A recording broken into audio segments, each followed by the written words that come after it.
Comment personnaliser son texte dans Gutenberg? C'est ce que nous allons voir dans cette vidéo. Bonjour, je m'appelle Marc. Si vous aimez cette vidéo, n'hésitez pas à liker, à commenter et à partager. Et n'hésitez pas à venir faire un tour sur le blog webmarketingdebutant.fr pour accéder à un tas d'articles sur le web marketing qui vont vous aider à développer votre business. En attendant, on va tout de suite démarrer avec cette vidéo qui va vous permettre de personnaliser votre texte sur Gutenberg. J'avais fait une vidéo il y a un an qui concernait justement le même problème. Vous retrouverez un lien ici qui vous permet en fait de pouvoir avoir une extension qui va vous aider à réaliser ce qu'on va faire ici. Mais ici, je voulais vous montrer une autre méthode et vous faire un petit peu une initiation à la mise en place de votre CSS à l'intérieur de votre texte. Donc ici, on se retrouve sur un texte et le problème que l'on a quand on est sur Gutenberg, c'est que quand on va vouloir mettre en couleur par exemple une partie du texte, admettons ici, on va aller ici dans le paramètre des couleurs et on va voir que deux possibilités. La première possibilité, c'est de changer la couleur du texte. L'inconvénient, c'est que cette fonction ne veut pas agir sur l'élément sélectionné, mais va agir sur le bloc complet. Donc ici, si je clique sur le bleu, on peut voir que tout mon bloc est en bleu. Pareil, ici, on a la même option, mais pour les arrière-plans. Donc, quand on va cliquer ici sur le bleu, on va avoir l'ensemble du bloc qui va être en bleu. Donc, quelquefois, ce n'est pas ce qu'on veut faire, et puis, on voudrait simplement mettre une phrase en couleur, sans obligatoirement mettre un lien dessus. Évidemment, si vous faites un lien, vous aurez de la couleur sur votre phrase, mais peut-être que vous voulez mettre une couleur sans avoir de lien.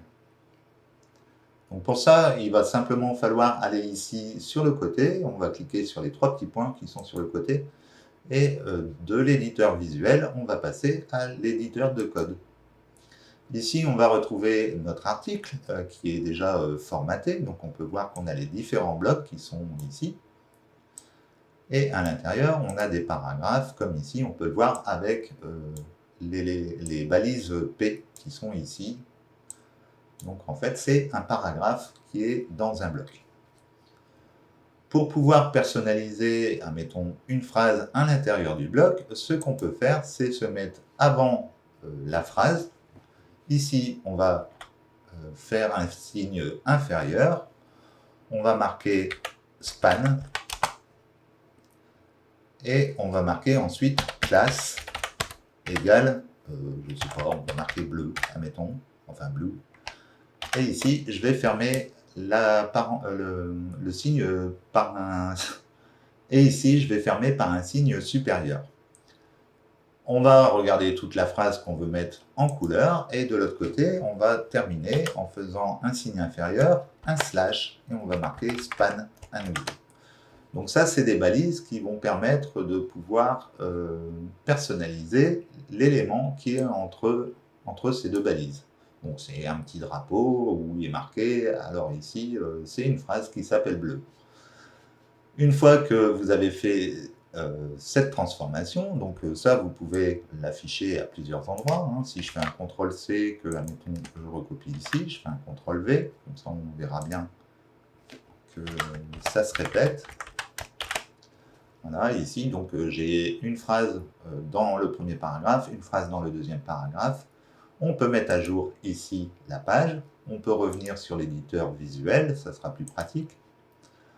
Donc là, évidemment, on ne voit rien. Alors, pour pouvoir personnaliser justement les couleurs, une fois qu'on a fait le balisage au niveau des phrases, il suffit ici d'aller au niveau de la prévisualisation. On va ouvrir un nouvel onglet de prévisualisation. On va aller ici sur personnaliser.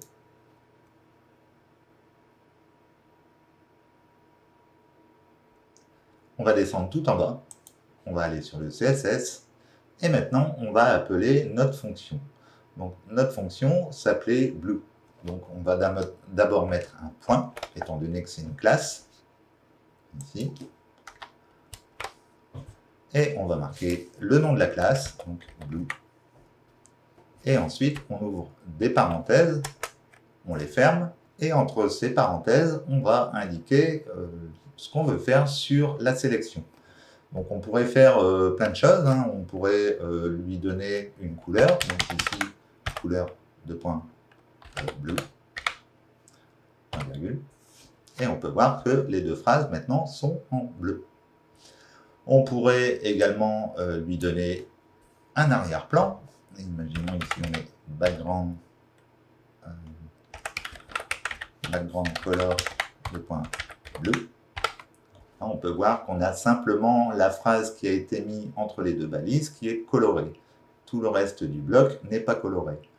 On pourrait augmenter la taille du pixel, hein. On peut faire font size de point 30 px. Voilà, on peut voir que ici maintenant on a la taille qui est différente. Donc on peut faire un tas de trucs, hein, tout ce qui est possible en CSS au niveau du texte. Donc on va pouvoir comme ça personnaliser son texte. Donc voilà, c'est une petite vidéo, mais c'est toujours utile quand vous avez une phrase qui ne s'affiche pas de la bonne couleur, que vous n'arrivez pas à l'atteindre, etc. Ça peut toujours vous aider. Alors évidemment, il y a d'autres façons de pouvoir sélectionner son texte, hein. Ici, on est sur Gutenberg. Maintenant, si c'était sur Elementor, à ce moment-là, vous n'auriez pas de problème, vous auriez directement la possibilité de sélectionner une partie du texte. Vous avez bien sûr une autre façon, comme ici j'ai mis font size 30 pixels, si je fais publier. Vous avez également la possibilité, si jamais vous voulez faire une modification sur un bloc complet, de revenir au niveau, alors je vais revenir sur l'article, on va cliquer ici.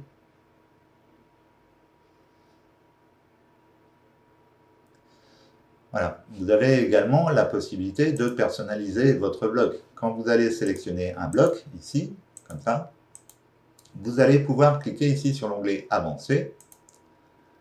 Et quand on descend ici, on peut lui ajouter une classe. L'inconvénient ici, c'est que la classe va agir pour le bloc complet. C'est-à-dire que là, si je marque Blue, on va avoir le troisième paragraphe qui va être en bleu. Mettre à jour. On va aller voir l'article. Enfin, c'est des grands caractères. Voilà. On va avoir le troisième paragraphe qui va être avec des grands caractères. Donc, comme on l'a spécifié juste avant dans le CSS.